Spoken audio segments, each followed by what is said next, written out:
Guys, one which is going to make me really unpopular here, but the birth of the child, and I have to say, straight away, went there to the hospital, and after the birth, Teresa were just the happiest days of our lives, isn't it?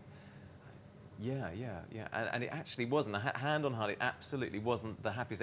Over the years, you know, the children's best things in my life, absolutely bar none, all the rest of it. But actually going to the hospital, I found one of the most traumatic experiences. And we had our first one at, and I think we can name names of the Chelsea in Westminster, which was blown up to be the great thing. And frankly, we had a really bad experience there. And we went through terrible sort of labour overnight, etc. And it took 24 hours effectively for the birth to actually happen. And I slept on the floor initially, and then for that first period, and then we went into the actual operating theatre, and dressed in all the gear and everything. With cesarean, they actually, the daddies, you mentioned the fact that you were forced to go down the danger room. Well, I was forced to go right up the other end and everything. And I think I was just in this period of shock for about sort of 3 weeks. But I don't know how you're. That's quite interesting. I imagine if somebody was having a cesarean that you wouldn't have to wait. I thought they'd just. Straight away. Well, they tried to induce her to start off with. She had a natural birth, and then they came and the consultant came in and said, actually, that's what was really annoying, because after 16 hours, he said, you were never going to be able to give birth naturally, and at that point, there were tears and everything else, sort of thing. Exhaustion as well. Yeah, absolutely. You know, it was just a really bad. I can remember my abiding memory is panic, because I mean you prepare for it for 9 months, and you've got the bags packed, and you've been through all the classes, you know you've got stuff sorted out, and then what happened with us is.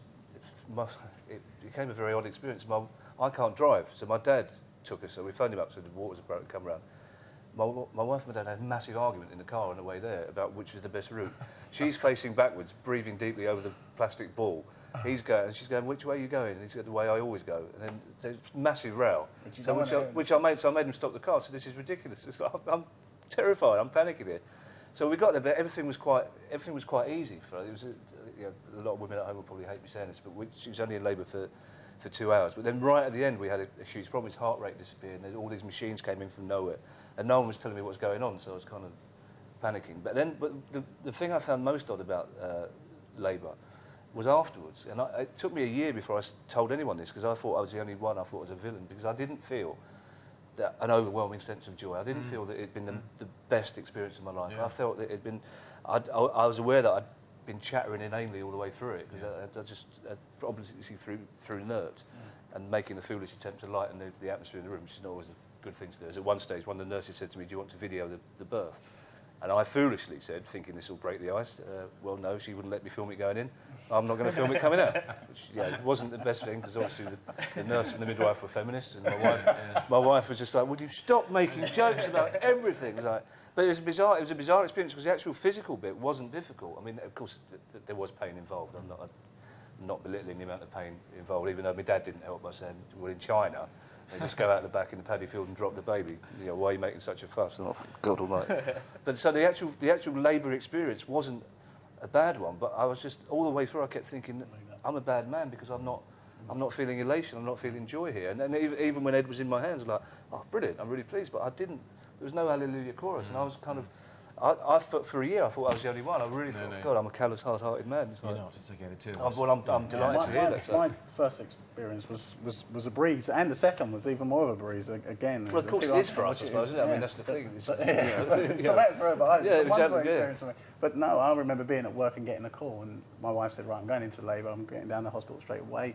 The ambulance came, took her. I remember travelling from Islington to Lewisham, which is where my wife gave birth to her first child, in about 25 minutes, which I'd never got to work that quickly before. So how I got through the traffic, I don't know how I got from Islington to Lewisham. That's how I remember that, and I don't know how I did it in 25 minutes. That was the first thing that perplexed me.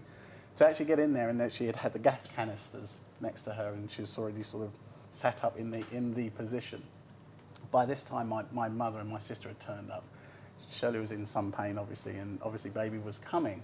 So what I remember about my first experiences, or our first experiences, my sister laughing because Shelley was in pain and she was, ah, as opposed to, ah, like this. So I've instantly gone, get out right now, get out, this is it, this is it. By which time I'm standing by her holding her hand, she's sucking on the gas.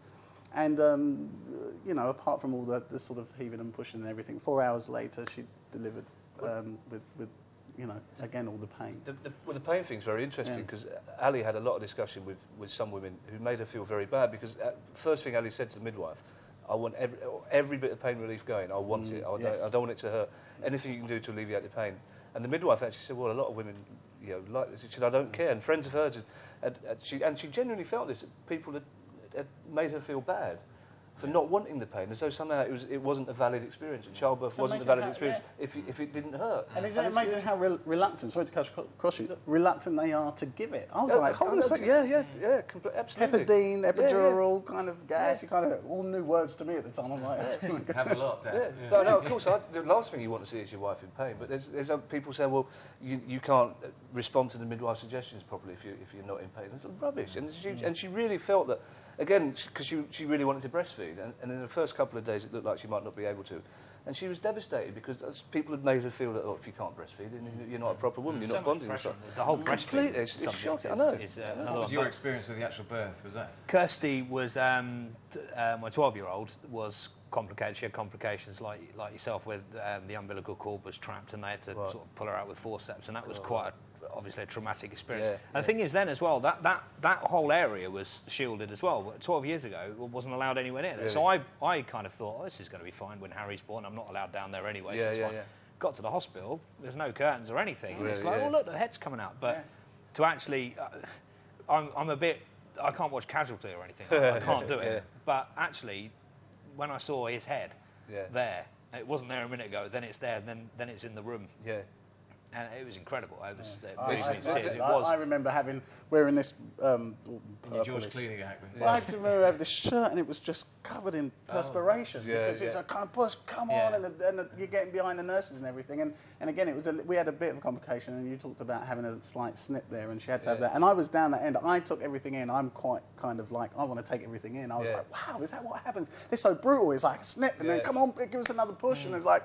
I'm not put off by the blood or anything, but it was just a weird experience. Well, I normally am. I mean, I can't deal with people with like a cut hand, but I was quite happy in that environment. It didn't, and I was really surprised. I wanted to see, and it suddenly dawned on me again. This whole person had been developing inside. It's like, amazing, my goodness, this is like, how is this happening? I would never experience this if I wasn't a dad. If you know what I mean, kind of thing. It's like, I'm here. It's so. But it's the first time that we get that attachment as well. Yeah, and then suddenly this live baby comes out, and they sort of hold it, and you go through this moment of panic where you're not hearing that crying. I remember almost like feeling I was holding my breath until the baby, because I knew there were all the skunkers up their nose, and they're going to try and suction it out.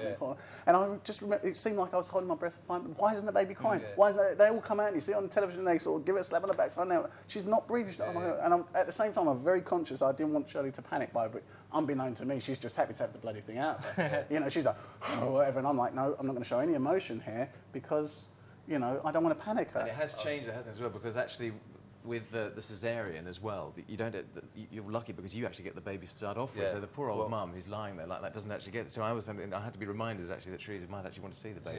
Well, it's funny. I'm not queasy at all.